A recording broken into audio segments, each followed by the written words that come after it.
Hello everyone, this is Tanya Kandil and we are watching Law with Tanya। आज की इस video में हम अपना एक नया लेक्चर सीरीज स्टार्ट करेंगे, that is the arbitration act 1940। यानी हमने इस लेक्चर सीरीज़ के अंदर कंप्लीट करना है आर्बिट्रेशन एक्ट को। सबसे पहले हम ये देखते हैं कि ये लॉ क्यों बनाया गया। बेसिकली पर्पज़ ये था इस लॉ को बनाने का कि जितने भी हमारे सालसी के मैटर्स हैं वो हम ये चाहते थे कि उनके लिए एक सेपरेटली लॉ बनाया जाए जिसके अंडर उनको डील किया जाए और उसके अकॉर्डिंग उनको चलाया जाए। सो this was the basic purpose. और ये लॉ जो है 7 चैप्टर्स और 2 स्केजुअल्स पर मिलकर बना है। हर लॉ को बनाने की एक प्रॉपर डेट होती है कि जिस दिन उस लॉ को बनाया जाता है। सिमिलरली आर्बिट्रेशन एक्ट बना 11 मार्च 1940 को और विद इन 4 मंथ्स इसकी इन्फोर्समेंट हो गई, यानी 1 जुलाई 1940 से ये एप्लीकेबल था और तब से ये नाफिज हुआ। So this is basically arbitration act. अब हम आर्बिट्रेशन एक्ट के अंदर देखेंगे कि हमारे पास कितने चैप्टर्स हैं और किस चैप्टर के अंदर कितने सेक्शंस फॉल करते हैं। तो पर्पस को डिस्कस करते हैं कि the purpose of making arbitration act 1940 was to consolidate and amend the law relating to arbitration in Pakistan. यानी पाकिस्तान के अंदर आर्बिट्रेशन से रिलेटेड जो भी लॉ थे उनको अमेंड करना, उनमें चेंजेस लाना और उनको अलग से करके एक शक्ल देना कि ताकि प्योरली हम आर्बिट्रेशन के मैटर को एड्रेस करने के लिए एक लॉ बना सकें। This was the basic purpose of making the arbitration act 1940। अब हम चैप्टर 1 को डिस्कस करते हैं। चैप्टर 1 के अंदर सबसे पहले हमारे पास आता है सेक्शन 1 एंड सिमिलरली सेक्शन 2 भी इसके अंदर फॉल करता है। सेक्शन 1 जो है वो आर्बिट्रेशन एक्ट का बताता है शॉर्ट टाइटल, इसका एक्सटेंट और इसकी commencement. Under section 2 arbitration act का डेफिनेशन क्लॉज डिस्कस हुआ है कि यानी जितना भी एक्ट के अंदर जो भी वर्ड यूज़ होगा उसकी हम क्या मीनिंग लेंगे, तो वो डेफिनेशन क्लॉज इसके अंदर डिस्कस की गई है। सेक्शन 1 को डिटेल में देखते हैं कि इसके अंदर हमें क्या चीज़ पता चलती है। सबसे पहले इसका शॉर्ट टाइटल हमें सेक्शन 1 से मालूम होता है कि हमने जो ये एक्ट बनाया इसका बेसिकली नाम क्या होगा, इसको किस नाम से जाना जाएगा। तो इसका नाम रखा गया the arbitration act 1940। Secondly extent क्या होगा कि यानी किस हद तक किस किस एरिया पर जो है ये एप्लीकेबल होगा। तो it extends to the whole of Pakistan, पूरे पाकिस्तान के ऊपर इसको लागू किया गया, यानी पूरे पाकिस्तान पर ये एप्लीकेबल है। देन कमेंसमेंट के कब से हम शुरू करेंगे और कब से हम इसको अप्लाई करना स्टार्ट करेंगे। तो 1 जुलाई 1940 वॉज द डे कि जब से हमारा ये आर्बिट्रेशन एक्ट 1940 एप्लीकेबल हुआ। Now moving forward to section 2 कि सेक्शन 2 हमें क्या बताता है। एज डिस्कस्ड अर्लियर सेक्शन 2 के अंदर हमारे पास मौजूद हैं डेफिनेशंस। सबसे पहली डेफिनेशन इसके अंदर क्लॉज ए में मौजूद है जिसको हम कहते हैं arbitration agreement. A written agreement to submit present or future differences to arbitration whether an arbitrator is named therein or not। यानी एक ऐसा तहरीरी मुआहदा जिसके अंदर हम ये लिखते हैं कि हमारे दरमियान होने वाले फ्यूचर के या फिर हाल के जितने भी तनाज़ात हैं वो हम एक आर्बिट्रेटर के सामने रखेंगे, थर्ड पार्टी के सामने रखेंगे। तो ऐसे एग्रीमेंट को हम आर्बिट्रेशन एग्रीमेंट कहेंगे। अब इसके लिए ये ज़रूरी नहीं है कि हमने उस एग्रीमेंट के अंदर ये मेंशन कर रखा हो कि वो आर्बिट्रेटर कौन होगा। So this is arbitration agreement जो क्लॉज ए ऑफ सेक्शन 2 के अंदर डिफ़ाइन हुआ है। अब हम ये देखते हैं कि क्लॉज बी हमें क्या बताता है। So basically clause B section 2 का हमें बताता है अवॉर्ड। यानी आर्बिट्रेशन एक्ट के अंदर जहाँ पर भी अवॉर्ड का वर्ड यूज़ हुआ है उसका मतलब क्या लेंगे हम। तो अवॉर्ड का मतलब ये है कि जब भी कोई आर्बिट्रेटर अपॉइंट होगा और वो हमारी इशू को डिसाइड करेगा, जो फ़ैसला वो देगा उसके उस फैसले को हम कहेंगे आर्बिट्रेशन अवॉर्ड। ठीक है, the decision of the arbitrator is basically called an arbitration award. Clause C के अंदर कोर्ट का वर्ड डिस्कस हुआ कि हम कोर्ट से क्या मुराद लेंगे। Court means a civil court having jurisdiction to decide the question forming the subject matter of reference, if the same had been the subject matter of a suit। यानी अगर हम इसको रेफ़र करके आर्बिट्रेशन की तरफ ये इशू ना लेके जाते, हमारे दरमियान जो भी डिफरेंस अराइज हुआ है तो जिस कोर्ट के अंदर वो जाना चाहिए था, यानी इस केस में कि अगर हम कोर्ट के सामने लेके जाते तो जो कोर्ट जिसकी जुरिस्डिक्शन बनती थी उस मसले को सुनने की, बेसिकली उस सिविल कोर्ट को यहाँ पर हम कोर्ट कहेंगे, ठीक है।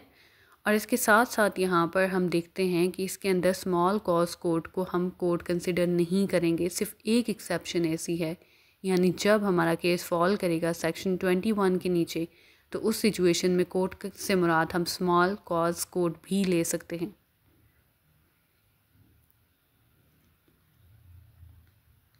सेक्शन 2 सब क्लॉज सी में कोर्ट को डिफ़ाइन किया गया। सेक्शन 2 सब क्लॉज डी की तरफ जाते हैं तो इसके अंदर हमें पता चलता है कि व्हाट इज़ लीगल रिप्रेजेंटेटिव, यानी लीगल रिप्रेजेंटेटिव कौन कहलाता है। लीगल रिप्रेजेंटेटिव से सबसे पहले वो मुराद हैं कि on whom the state devolves on the death of the person who in law represent the state of a deceased, यानी एक शख्स की वफ़ात हो गई और उसकी वफ़ात के बाद वो जितनी भी विरासत है, जितनी भी जागीर है, जिसका जो वारिस होगा वो कहलाएगा legal representative. Similarly who intermeddles with the state of a deceased, यानी जिसके पास ये राइट होगा कि वो इंटरफेयर कर सके उस प्रॉपर्टी, उस जागीर को लेकर, उसके जितने भी मामलात हैं उनके साथ, लाइक उसको सेल करना। सो बेसिकली उस शख्स को भी हम लीगल रिप्रेजेंटेटिव कंसिडर करेंगे।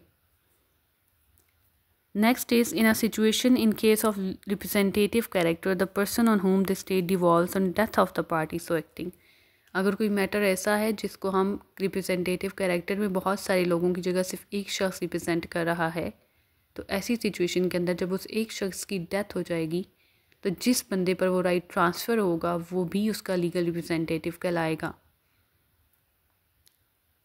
This was basically a definition of legal representative कि लीगल रिप्रेजेंटेटिव होता क्या है, हम किसको कहेंगे। Next is section 2 sub clause ई, जो कि बताएगा कि रेफरेंस का वर्ड जहाँ पर भी यूज़ होगा तो आप उससे मुराद क्या लेंगे। So basically reference means a reference to arbitrator, कि जहाँ पर भी रेफरेंस का वर्ड यूज़ करेंगे ना तो उससे मुराद ये होगा कि हम आर्बिट्रेटर की तरफ जो रेफरेंस भेजा जा रहा है उसकी बात कर रहे हैं। This was a definition clause of arbitration act, ठीक है। इसके अंदर डेफिनेशंस डिस्कस की गई। इसके बाद बेसिकली होता ये है कि जब भी कोई आर्बिट्रेशन का मैटर होता है, या वहाँ पर कोर्ट इन्वॉल्व होती है या वहाँ पर कोर्ट इन्वॉल्व नहीं होती, ठीक है। तो चैप्टर 2 के अंदर हम वो मैटर्स देखेंगे कि जहाँ पर आर्बिट्रेशन तो हो रही है but without intervention of court हो रही है, लाइक कोर्ट की उसके अंदर इन्वॉल्वमेंट मौजूद नहीं है और कोर्ट उसके अंदर अपना इंटरफेरेंस नहीं दिखा रहा। तो इस तरह की आर्बिट्रेशन कैसे होगी। सेक्शन 3 जो कि चैप्टर 2 के अंदर सबसे पहले फॉल करता है, ये बेसिकली हमें बताता है कि provisions implied in arbitration agreement, यानी ऐसी कौन सी प्रोविजंस हैं कि जिनको हम एक्सप्रेसली अगर नहीं भी वहाँ पर लिख रहे, किसी भी आर्बिट्रेशन एग्रीमेंट के अंदर कौन सी चीज़ें हैं जो हम नहीं मेंशन करें, but at the same time law ये कहता है कि ये समझा जाएगा कि ये उसके अंदर अप्लाई होती हैं। जब तक कि आप अपने एग्रीमेंट के अंदर ये नहीं लिखेंगे कि ये वाली क्लॉज इसके अंदर अप्लाई नहीं होती, ठीक है। अप टिल देन आपको ये कंसिडर करना है कि ये क्लॉज उसके अंदर अप्लाई होती हैं। So an arbitration agreement unless a different intention is expressed therein shall be deemed to include the provisions set out in the first schedule in so far as they are applicable to the reference.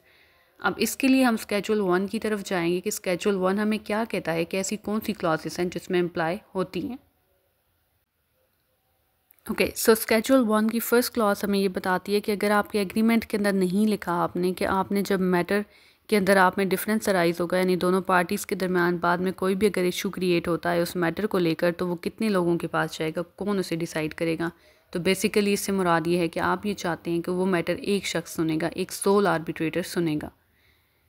Second clause ये बताती है कि जब आपका matter even number of arbitrators के सामने चला गया तो वो जो आर्बिट्रेटर्स हैं वो अपनी अपॉइंटमेंट के 1 महीने के अंदर अंदर एक एम्पायर को जो है वो अपॉइंट करेंगे कि जो उन पर होल्ड रखेगा और जो फाइनल डिसीजन जिसका मैटर करेगा।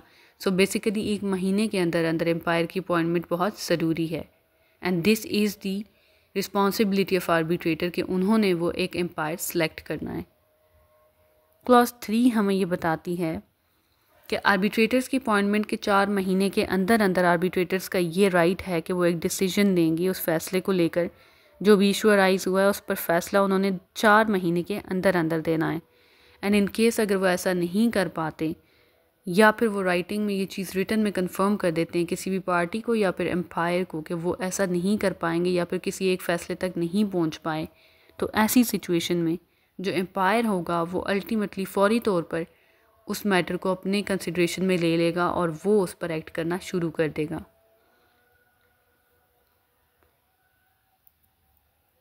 अब इसके अंदर 4 महीने का टाइम बेसिकली डिफ़ाइन हुआ है, लेकिन एक कंडीशन है कि अगर कोर्ट इससे ज़्यादा का टाइम दे दे तो ऐसी सिचुएशन में आर्बिट्रेटर्स इस मैटर को 4 महीने से ज़्यादा टाइम में भी डिसाइड कर सकते हैं। क्लॉज 5 की तरफ मूव करते हैं। क्लॉज 5 हमें ये बताता है कि अगर वो इनकार कर देते हैं या फिर उनसे कोई भी डिसीजन जो है वो 4 मंथ्स के अंदर नहीं हो पाता और एम्पायर उसको टेक ओवर कर लेता है, तो एम्पायर की रिस्पॉन्सिबिलिटी है कि विद इन 2 मंथ्स उस इशू को रिजॉल्व करे, विद इन 2 मंथ्स उस पर अपना एक फ़ैसला दे। या फिर उसके बाद भी कंडीशन ये है कि अगर कोर्ट उसको एक्सटेंडेड टाइम देता है तो उसके पास वो एक्सटेंडेड टाइम मौजूद है उस चीज़ को डिसाइड करने का। जब भी इन सब चीज़ों को डिसाइड किया जाएगा, ऐसा कोई मैटर होगा, तो उसके अंदर क्लॉज 6 ये बताता है स्केजुअल का कि पार्टीज़ को एग्ज़ामिन किया जाएगा, ऑन ओथ उनकी एग्ज़ामिनेशन की जाएगी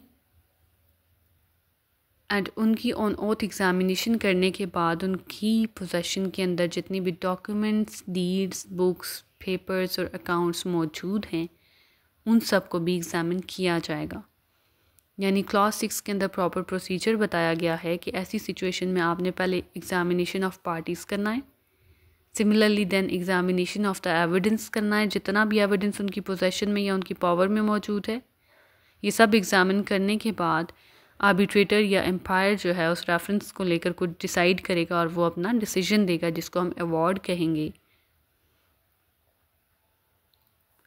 क्लॉज 7 के अंदर ये बताया गया कि the award shall be final and binding on all the parties. ठीक है, जितनी भी पार्टीज़ हैं या उन पार्टीज़ के साथ जितने भी लोग लिंक्ड हैं जो कि उन पार्टीज़ को लेकर पार्टीज़ जिनकी बिहाफ पर केस को कॉन्टेस्ट कर रही हैं, सो बेसिकली जो फ़ैसला आएगा ये इन सब के ऊपर बाइंडिंग होगा, यानी इसकी तामील करना सब पर फ़र्ज है। क्लॉज 8 हम देखते हैं तो क्लॉज 8 हमें ये बताता है कि जितनी भी कॉस्ट इस सारे प्रोसीजर की आएगी वो आर्बिट्रेटर या एम्पायर डिसाइड करेगा कि वो कॉस्ट कौन, कब और कितनी पे करेगा। So basically this is the discretion of the arbitrator और umpire who is acting in the matter.